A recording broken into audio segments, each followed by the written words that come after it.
नई किराएदारनी। एक काम करना नहीं आता तुम्हें? सारे घर में धूल हो रही है, कभी सफाई भी कर लिया करो। यहाँ पूरा दिन लगकर दोनों बाप बेटे का काम करो, साथ में ताने भी सुनो।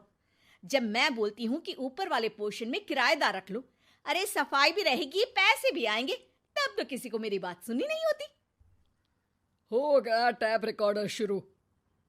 ये कहते हुए राज घर से बाहर निकल जाता है, जिसके बाद शिविन अपने कमरे से निकलकर नेहा के पास आता है। क्या यार मम्मी, कितनी बार बोला है टाइम से उठा दिया करो, हो गया ना मैं कॉलेज के लिए लेट। दुनिया की सारे गधे घोड़े बेच कर तो तू सोता है, पता भी चलता है तुझे कि मैं कितनी बार उठाने आती हूँ। बस दोनों बाप बेटों को घर से निकलते हुए लेट होने की फिक्र है, वापस आते हुए कितना भी लेट हो जाए कोई फिक्र नहीं। ओहो मम्मी, ओवर एक्टिंग मत किया करो। माँ की बातें अब ओवर एक्टिंग ही तो लगेगी ना, मेरी तो कोई फीलिंग्स ही नहीं है। क्या करूं, मर जाऊं क्या मैं? ओफो मम्मी, जा रहा हूं मैं, बाय। शिविन चला जाता है और नेहा बेचारी किलस्ती अपने घर के कामों में लग जाती है। इसी तरह चलती है नेहा की जिंदगी, जिसमें उसके ज्यादा बोलने वाली आदत की वजह से उसका पति और बेटा उसकी फीलिंग्स की कदर किए बिना हमेशा उससे दूर भागते रहते हैं। पूरा दिन घर में अकेले रहो और जब पति या बेटे से बात करने जाओ तो उनके नखरे अलग। अब मुझे ही कोई अच्छा किराएदार ढूंढना पड़ेगा। इसी के साथ नेहा किराएदार की खोज शुरू कर देती है, जिसके कुछ महीनों बाद दूसरे शहर से यहाँ पढ़ने के लिए आई निम्मी घर ढूंढते हुए नेहा के पास आती है और वो उसे किराए पर रख लेती है।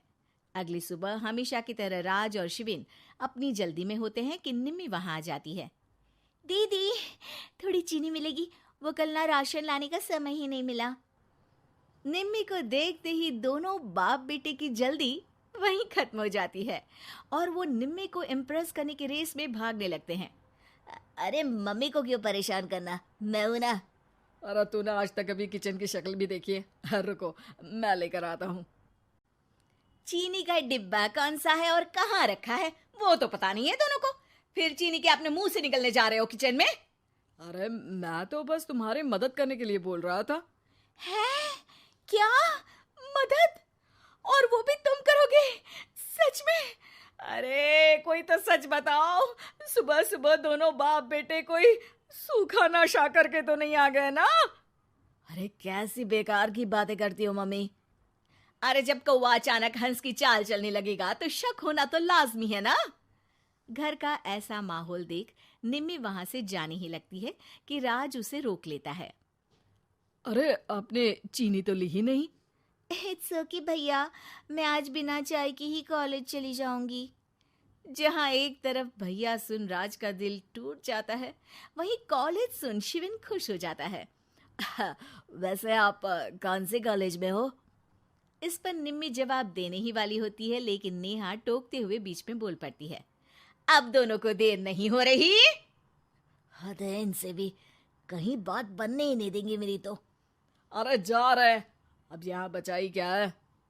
इस पर निम्मे के पीछे पीछे शिविन कॉलेज की तरफ और राज ऑफिस चला जाता है। इसी तरह दिन बीतने लगते हैं, जिसमें अब सुबह जल्दी जाना और शाम लेट आने का सिलसिला सुबह लेट जाना और शाम जल्दी आने में बदल जाता है। एक शाम वो दोनों समय से पहले ही घर वापस आ जाते हैं, जिन्हें देख नेहा हैरान रह जाती है। हाय मेरे रब्बा, अरे पहले घर जल्दी आना शुरू कर दिया और आज तो उससे भी जल्दी। कहीं मैं कोई सपना तो नहीं देख रही? मतलब अब क्या हम अपने घर भी जल्दी वापस नहीं आ सकते? अरे घर तो कितने सालों से तुम्हारा ही है, पर लगता है कि अपना ही है, इस बात का एहसास अब हुआ है। वो सब ठीक है मम्मी, निम्मी कहाँ है? जरा उसे बर्थडे विश तो कर दूं।